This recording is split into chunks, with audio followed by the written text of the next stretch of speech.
একদিকে দুধিয়ার ছবিটা আপনারা দেখলেন, অন্যদিকে তাবাকশির ছবিটা আপনাদেরকে দেখাই, কারণ সেখানেও কিন্তু বিপদ বাড়ছে। নতুন করে বিপদের মুখে তাবাকশি। রাতভর মিরিকে বৃষ্টির জের, মিরিক তাবাকশির সংযোগকারী রাস্তায় বিপদ, নতুন হিউম পাইপের সেতু ভাসার আশঙ্কা।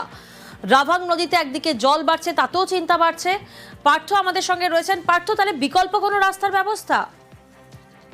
দেখো, এই পথটি কিন্তু সহজ পথ ছিল মিরিক থেকে তাবাকশি যাওয়ার।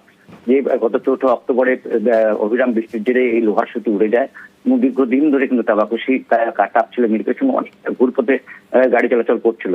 আবারও বৃষ্টি কমায় সেখানে কিন্তু এই লোহার সেতুর জায়গায় সেখানে হিউম পাইপ দিয়ে টেম্পোরারি সেতু তৈরি করা হয়।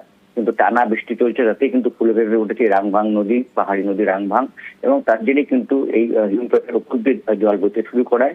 আপাতত কিন্তু সেই রাস্তা দিয়ে, অর্থাৎ মিরিক এবং তাবাকশির সংযোগকারী যে রাস্তা, সেই রাস্তা কিন্তু আপাতত বন্ধ করে দেওয়া হচ্ছে।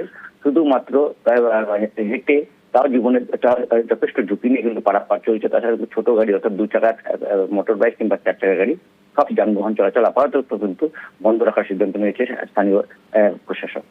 বেশ।